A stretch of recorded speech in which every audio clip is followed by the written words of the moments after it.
Hey everybody, welcome back to The Lost Eternal, episode number 8. Today we're going to be talking about Diablo 3, Titan Quest, and also a little bit about Lost Ark. Now to kick off the episode, I just want to let you guys know and remind you that this is an action RPG podcast. I still get the occasional person commenting in. This is gameplay discussion, guys. If something massive happens regarding, say, Lost Ark, which I know a lot of you guys watch for, I'll make its own video to talk about it and include it into The Lost Eternal. Alrighty, so let's jump into it. So first of all, let's start off with Jay Wilson leaving Blizzard Entertainment. Now, I don't want to stay on this topic too long because a lot of us kind of already know about this. It happened earlier on in the week. If you don't know who Jay Wilson is, he's essentially the previous game director of Diablo 3. He then moved on to World of Warcraft. I don't know about his past before Diablo 3, but I do know that he's been with Blizzard Entertainment for 10 years now. So he's actually leaving the company. I don't want to go into his private life or anything like that, but he's essentially leaving Blizzard Entertainment to start writing. Now, I think this is incredible. Coming from, a game director from Blizzard Entertainment and stepping down into being a writer, which is one of the hardest jobs you can possibly do. It's incredibly hard to be a successful writer. And yeah, it's a big leap, guys. It's a big jump for him. So yeah, it's pretty interesting stuff. Anyway, Jay Wilson gets a lot of flack. He gets a lot of flack for Diablo 3 not being as successful as it could be. So let me get this out of the way. It's a whole team that worked on Diablo 3, not just Jay Wilson. It's not like he sits there on his, game director chair and says, you do this and you do that and you do this. It doesn't really work like that, guys. But there were some decisions in Diablo 3 that were extremely questionable. Today I want to talk about some of those missing features that didn't get included into the game. Now, one of those things were stats or attribute points that were self-assigned. So a lot of people kind of feel like, Diablo 3 went down the action path rather than the action RPG path. Just because there's a quest log doesn't mean it's a role-playing game. And, the typical things that you would add into a role-playing game, like self-appointed attributes. Hey, I want to put in +5 into strength whenever I want. That's the type of stuff that you do get in action RPGs, but action games, on the other hand, don't. They just automatically assign them. Some of the other features that didn't get included was number 1, PvP. This unfortunately did not make the cut. We may see this in the future, but my understanding is that Diablo 3's PvP is not going to be developed. They might announce it at the next expansion or something like that. They're going to need something big to pull the game in together. Who knows? They do have a brawling system, but it's not the same. Now, one of the other missing features was traits. So this actually used to exist in the game, and I'll put up a couple on the screen right now if I can find them. But essentially, they were like an extra element of customization into the game. Now, when D3 very first boasted about getting launched, they actually talked about how there was 9.2 billion combinations of builds or something like that. It was a 92 billion or some crazy stuff. You guys can look it up.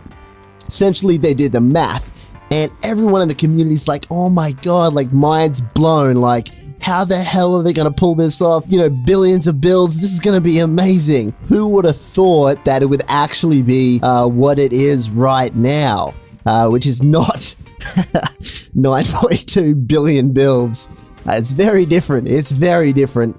But you know what I mean. Technically, it probably is, but I think you know what I mean. Man, I hate ripping on this game because it really does come from, I really do like Diablo 3, guys. And, I'm obviously burnt out on it at the moment. Haven't been playing it. Spending a lot of time with Overwatch, as you know, on the channel. But I really do like this game, guys, and I just can't wait for more content to come out. And so, when I'm talking about it negatively, it's really just from a point of being jaded or just like apathetic. Like, I just kind of want something more out of the game. But anyway, let's keep talking about it. So one of the things that I kind of disliked about, the game is that it was WoWified. It got turned into like a Diablo WoW game, like a combination between those two. It's quite odd to really get an understanding about it, but most people said it was from the art style. In my opinion, I think the art style is great in Diablo 3. Diablo 2 was a lot more gothic, and looking back at it, it probably would have been cooler if they did go a little bit more darker, but I wouldn't say that that was WoWified. I'd say it was more like a stylistic choice, in my opinion anyway. But the things that are inspired by World of Warcraft, and unfortunately increasing more and more over time, like not stepping away from that stuff, like more and more it gets more like that game, is itemization. The way that all of the items are set up, the stat variations are just so different. They have the foundations in D2 there to make items so cool. Look at like white items that had stats already built into them with sockets and all these different combinations where you can make rune words and ethereal and all this stuff. They could have just really built off that so much. They had a rune word system and multiple tiers of the way that they already had existed. The other thing that I noticed about it, which like shines right now, is how greater rifts are being done compared to the type of gameplay you would see in a raid in World of Warcraft. Let me give you an example of that. If you have a 4-party team, you're always communicating. You've got people pulling, stunning, DPSing. It's all strategy. It's all technique. It takes a lot of concentration and a lot of practice to essentially raid these greater rifts because they're so high. If you get hit, you're going to die instantly. So it's gotten to that point where it is really like a raid, and I kind of miss the idea of how it used to be, where it wasn't so focused on combo of an MMO strategy and more of just, hey man, it's an action RPG and go and kill stuff. Everyone get in the group and let's just go kill stuff.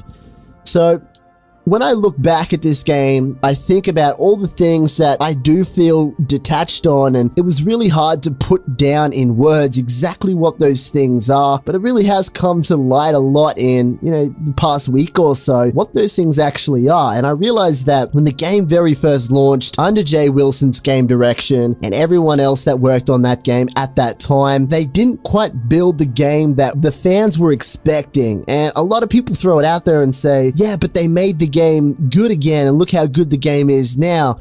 That's true when the expansion came out, and it is still true today. They're still making the game better by adding in new items. Yes, there are some choices where, it's a lot of the content has been around for a while. We kind of need some new stuff, but you got to remember, guys, this is like because the game sucked when it first came out to a lot of people. Now, I personally enjoyed it. I thought it was pretty cool. It kind of got a little bit silly after a while, though. It kind of hit me after a long time, actually, before it did. But for a lot of people, it was in the first week, and it wasn't for me. But anyway, the Band-Aid fixes that they added in.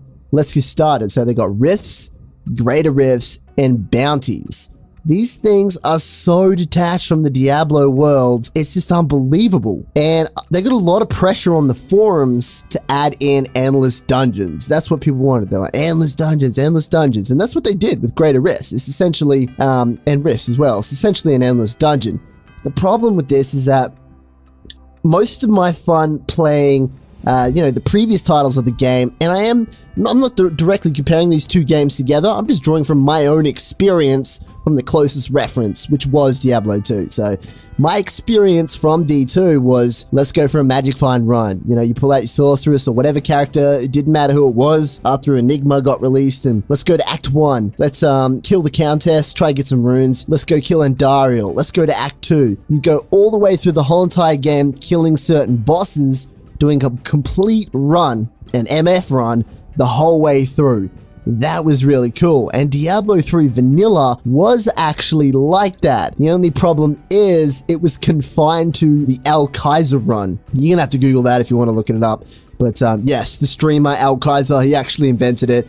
And that's what every single person did in the game to find loot. The Al Kaiser run. The problem with Act 3 was it's essentially half an act that was doubled to make one full act. And you were confined to this act. So they're like, okay, let's just bring in endless dungeons instead of actually being able to farm through the whole entire content. Now, if you're worried about the content getting boring in that situation, if you know what I mean, where you're like, okay, if we let people farm all of the acts and do all of that stuff, it's going to get real boring real quick. So as a solution, you don't make a greater rift and just repeat tile sets and make a couple more like rift guardians that don't feel like bosses. They just feel like key wardens, basically. They feel like key wardens, but yeah, let's just make these endless rifts where the content is basically the same tiles and all that. At least in the map design in the world, you get to explore around everywhere and go where you want. You're not confined.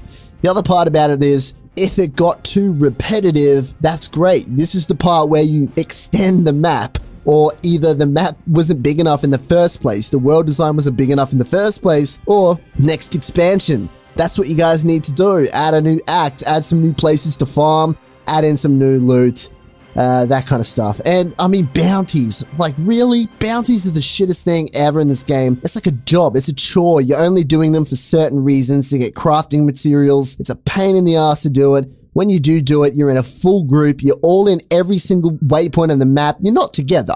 You spread around so you can get it done as quickly as possible, unlike Rifts. It's the least Diablo thing I could possibly think of. And yeah, all of these things together just, I don't know, like, I really look forward to what they bring out in the future. And hopefully it's something more attached to, you know, my expectations, I guess. My selfish expectations. Yeah, that's a good way of putting it, I should say. But anyway. Okay, so that's enough about Diablo 3. Holy shit, we talked about that for ages. Let's talk about Titan Quest very briefly. Now, I mentioned this a little while ago, I think in a gaming news video or something like that. Titan Quest is bringing out its own app. And guess what? It's finally hit the App Store. You can actually download it. It's like a gig, bigger than a gig or something like that. It's amazing. It's friggin' Titan Quest on your phone. So if you guys are into mobile games and that's your thing, you guys can go ahead and check it out. I'll put a link in the description below if you want to. It's all legit. It's friggin' Titan Quest. If you're a fan of Grim Dawn, you're gonna feel very connected to this game too, because it's built off the same engine, and they're very similar games. Like, even the UI is still kind of the same as well. They are very different though. Titan Quest is kind of set in a...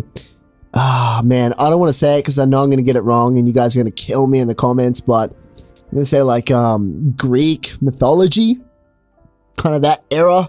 But anyway, I'm just going to leave it at that. Alrighty, so I want to talk about Lost Ark here, because I think a lot of us who come from a Diablo background have an expectation that this game is going to be essentially a dungeon crawler. This game's going to be in and out of, you know, catacombs and crawling through everywhere, trying to kill these enemies and working your way through. The truth is that this game's actually boasting and focusing on an open world experience. It's one of the defining differences between D3 and Lost Ark, and I really think that they're going to be pushing this as, you know, one of their biggest features. Diablo 3 is very linear. You have to follow the exact same quest, and that's the definition of, you know, an action RPG that isn't an MMO. So yeah, it's quite clear that they are bringing in the MMO side of this. They really do want to make this an open world. So I don't know if they're going to have loading screens between different zones and that kind of stuff, but it is not a dungeon crawler, guys. It's going to be completely open. It's going to be a hell of a lot different of an experience, in my opinion. I've never experienced an open world action RPG. The closest thing I've near that is probably Tree of Savior, believe it or not. It's probably the closest thing I can think of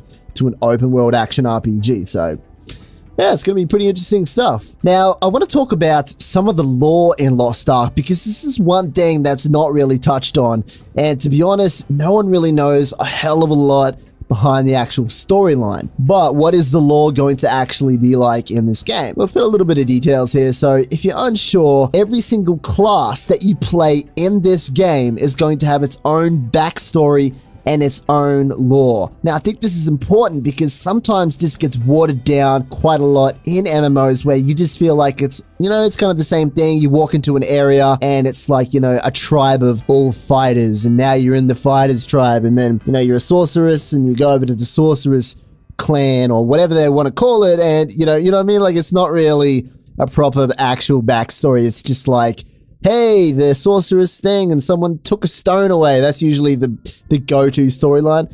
Hey, someone stole the magic stone and it's your quest to go and pick up the pieces from you guys know exactly what I mean. Or in the case of like a fighter, it's like honor. You got to take back your honor because someone killed your father and he used to be the leader of the clan. Or the cliche storylines that get spilled out in every game. But this game is going to have its own backstory. I really hope that they don't go down that path where it's like as cliche as that, where it's a bit a little bit in depth. I would like to see some more story, and maybe this ties into the fact that the classes are actual gender locked, and maybe it might affect the story if they aren't gender locked. But the game is going to have some storylines, and there is going to be supporting quests for these as well. I think that is kind of cool. Now, just before I go, guys, one of you said a very interesting comment. It actually gave me the giggles. Made me laugh quite a lot, is that, let me try and find it. I can't really find it right now. But what if you said at this point in time, like in regarding to Lineage Eternal and Lost Ark together, you said at this point in time, whichever game comes out first wins. And number one is that we're not trying to pin these two games together. You know, we're not trying to make them compete. I'm sure they're both going to be very good when they do come out, but it's kind of a funny joke because yeah, it's been so long that these games have been under development, and I think there's a lot of truth to this statement. The first game that does come out will win the audience for their attention anyway. I can tell you this, if a game comes out first, it's harder to pull that person away from that game. In other words, it's harder to pull someone away from something they love. So let's say Lost Ark comes out first and then Lineage Eternal comes in, it's going to have a harder time getting Lost Ark's audience than if it came out first and Lost Ark came out. Even though they can be the exact same game in every single way whatsoever, it's just a lot tougher. People don't like change. It's just easier to go for the safer bet. So when these games actually do come out, a lot of people are also saying, you know, Diablo killer or fuck Diablo 3 and get actually quite aggressive about it. But a lot of people have played Diablo 3 and are looking towards these games as, you know, they're to scratch their future action RPG itch. So I wanted to let you know just how much a successful game actually affects other games in the industry. I'm talking about League of Legends, World of Warcraft, all of these type of games. When a big game hits, they all take a massive hit. So if you look at the green bar at the very bottom, that's Diablo 3. Now that short spike there, I assume, was the very short beta period that they had. A little bit of a drop in some of the other games, then the game hit. Have a look at League of Legends. That game just completely plummeted to the ground. They stole so much audience from that game. Call of Duty and two others took a massive hit. That's the impact of a brand new game that's been hyped to hell, that's about to come out and just crushes and just takes so much audience away. But what you also notice is the massive downward slope after that. This graph represents essentially the whole Diablo had a bad launch, because it did. It launched very hard, it had so much momentum, it had so much of the other game's player base, and just decline. It has since gone back up, and I believe it has normalized since. So, you know, this is ages ago, guys. This is years ago, but it's just interesting to see how big of an impact these games hit. So I want to leave you with a question. Do you think these Eastern games, like Lineage Eternal and Lost Ark, will have this much of an impact as Diablo 3 did when it got first launched in the West? Catch you next time. See ya.